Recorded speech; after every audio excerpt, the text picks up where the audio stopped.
If I had to start again at 30% body fat and I wanted to get my body to a lean, healthy, and energetic 15%, I would go through a simple 5-step system that I would take myself and also my clients through in order to help them achieve their fat loss goals. Starting with number 1, know your numbers. So the very first step to getting from 30% to 15% is to track every single number that means something to you on a regular basis. So I start with this, with something like a tape measure. If you are dealing with high levels of body fat, one of the main sites that you want to measure, at least on a weekly basis, is going to be your waistline. You also want to track your chest and also your hips, because these are the 3 major sites that we find are the most significant to track from a body fat perspective. Now also, you want to be making sure that you're tracking your weight on a regular basis as well. We prefer daily, but it just depends on what you're comfortable with, because the simple fact is that weight becomes this way of keeping yourself accountable. Even though it doesn't mean the whole story, weighing yourself on a daily, consistent basis is one of the ways to see the variations in your weight depending on what you do the day before. And one of the most important parts of weighing yourself consistently is to find the 7-day average of what you weigh. That is the most accurate way of measuring how much weight you have lost on a week-to-week basis. Now, other things that you want to track the food that's going into your body. You want to be able to track your workouts, the sets, the reps that you're doing, the amount of weight that you're adding to the workouts on a day-by-day basis. And on a deeper level, you want to be able to track things like your blood work or even getting something like a DEXA scan. Now, I'm going to say that getting a DEXA scan, probably one of the most optional things. It's going to be super helpful in tracking accurately the measure of body fat that you have and also the lean mass. And blood work gives you a deeper look at what's happening inside of your body. So key things that we want to look for in blood work are going to be fasting glucose, fasting triglycerides, HDL cholesterol, hemoglobin A1C, total cholesterol, and blood pressure. These are just basic biomarkers that you can get from getting blood work done at a regular GP. And also, you may want to do blood work to see what nutrients that you're missing inside of your diet. Now, that and the DEXA scan, completely optional, but the main thing is make sure you know your numbers, because knowing your numbers is much like knowing where you're starting from when you are setting the directions on your GPS. You can't set a destination and get the directions unless you know where you're starting from, and then that's where knowing your numbers comes into importance. Now, step 2 from getting yourself from 30% to 15% body fat is to burn fat using your diet and to choose the right diet for yourself. And I know that this seems overly simplistic, but you would not imagine the amount of people who try to use their workouts to burn fat. And then that leaves them in this vicious cycle where they're always trying to make up whatever they ate through their workouts, and they end up staying at the same place they were before. Not you, my friend, not today. So here are 3 simple ways to fix your diet that I don't hear a lot of people talking about. So number 1 is setting the frame, or what I call the skeleton of your perfect diet. And what this means is you're going to be choosing, okay, so how many meals are you going to be eating a day to feel fully satisfied and full? And then the next part to that is, what is the timing of these meals? And I like to employ something that's called the circadian rhythm template, and it goes something like this. So it starts at the end of your day. Before you go to sleep, you want to make sure that you're stopping eating at least 3 to 5 hours before going to sleep, because if there's anything that we know about sleep, it is the lead domino where all great things come from. And also, one of the best ways to get quality sleep is to make sure that you stop eating at least 3 to 5 hours to allow yourself to rest and digest. Now, the second part to fixing your diet is quality control. So you want to create a steady flow of single ingredient, nutrient dense foods going into your body. Now, you might be wondering, Dan, is there any room for ice cream, chips, Cheetos, or whatever it is that you enjoy eating? And what I'm going to say is yes, but not now.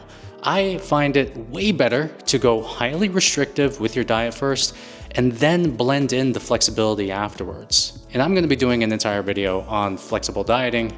That'll be coming a little bit later.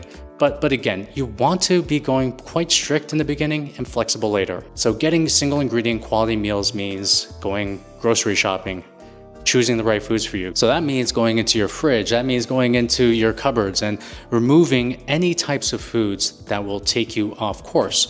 Now, if you have a family like myself and you have a couple kids who like to eat foods that you don't necessarily want to eat on your diet, then one of the best things that I found is making sure that it's out of sight, out of mind, making sure that it's not in front of you, because if it's out, it's going to be most likely eaten, because the eyes are kind of the first step to cravings. So you want to make sure that it's out of your sight. And one of the things that my clients did, he actually got himself a huge kitchen safe, and then he put all of his favorite junk foods inside of that kitchen safe. He had his wife just totally just do a password, didn't give him the password.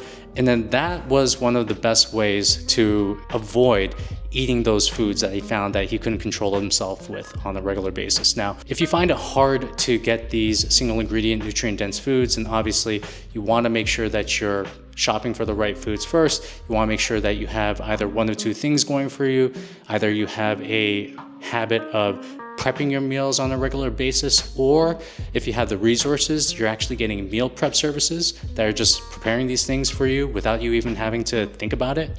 But one way or another, you want to make sure that you have the process of getting these foods automated in your life. So the third thing that you want when it comes to fixing your diet is optimizing your protein intake. Now, one of the things that happens when you lose weight is the fact that you want to lose fat. You don't want to lose muscle. And one of the best ways to keep your muscle is to optimize for protein intake. Now, there's a lot of different type of formulations, different type of formulas and calculations on how much protein should be going into your body. If you want to keep it safe, I always find that 1 gram per pound of body weight is a good frame to go for. If you have a lot of weight to lose, probably if you're in 30% body fat, you can actually go with 0.8 grams per pound of body weight. And for some people, that might seem like a lot, but I do have an article that I wrote on the step-by-step guide to getting more protein into your body. If you want access to that, you can just click down in the description below. Essentially, we want to go from a framework where we're just eating whatever we want to having boundaries around the foods that we eat, and also around the times that we eat it and the frequency of which we eat it as well. And then once you find this, and you find this, what I call the rhythm of eating, especially when you're getting results with it, it is one of the best things. But the only way to get there is through consistently doing it on a day-by-day basis until it becomes a rhythm in your life.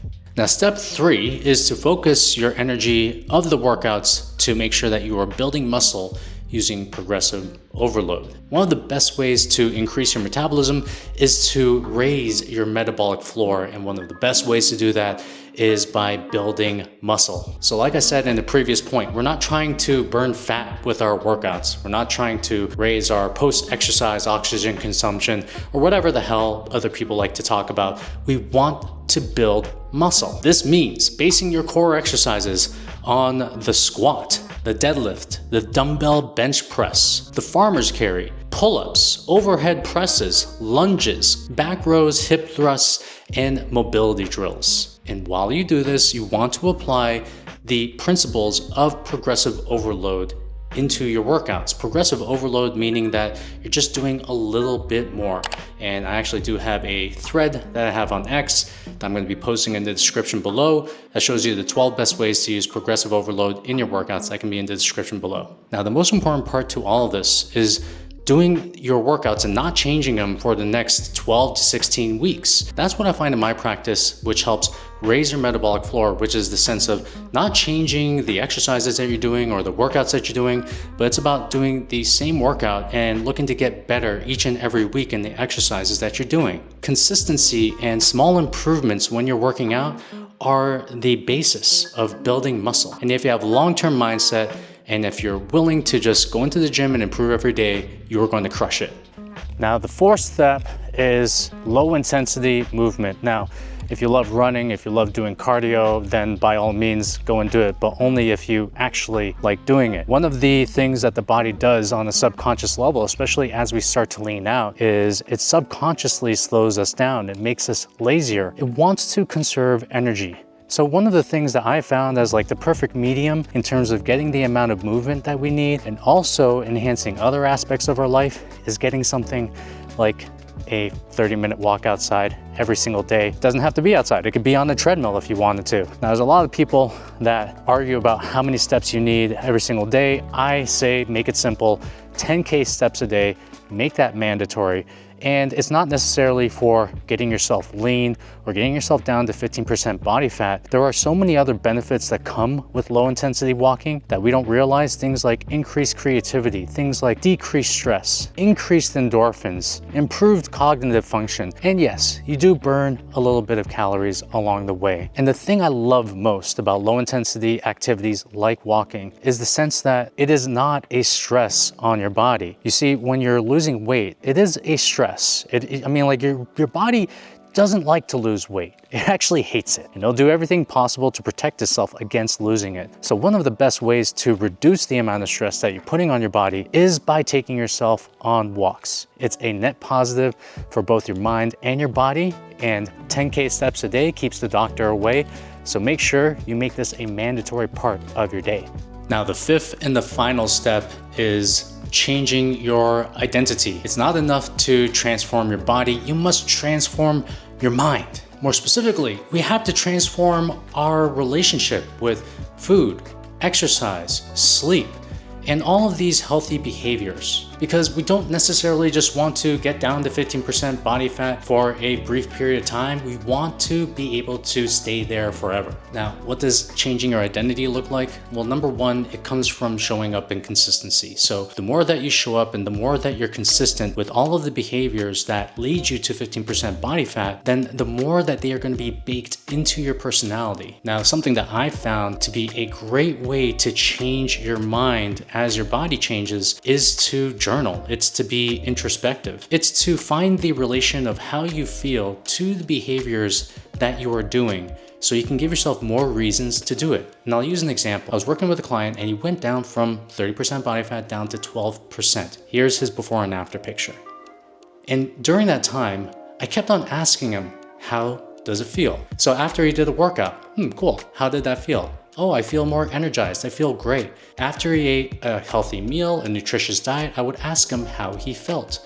And he'd be like, oh, I feel pretty good, I feel pretty light, I feel on my feet. And I would keep on asking him how he felt in regards to the behaviors that he was doing. And the reason is because when it comes to getting in shape, it is such a slow burn. You don't really realize that you are seeing all these cognitive and physical benefits until you really stop, you smell the flowers, and then you realize, oh, I am making changes with my body. And getting out of shape is the same. You really don't know how bad it's getting until you've gained like 30 to 40 pounds, and then you're just like, how the heck did this happen? So having a journaling practice is one of the best ways to meld the mind and the body together. And I've talked about this at length in a couple of my videos, one on how to stop drinking alcohol, how I stopped watching porn, and also I have another video on the mental management system that I use as well. And in short, we want to create an identity. We want to create you 2.0, so to speak. You're not changing who you are as a person,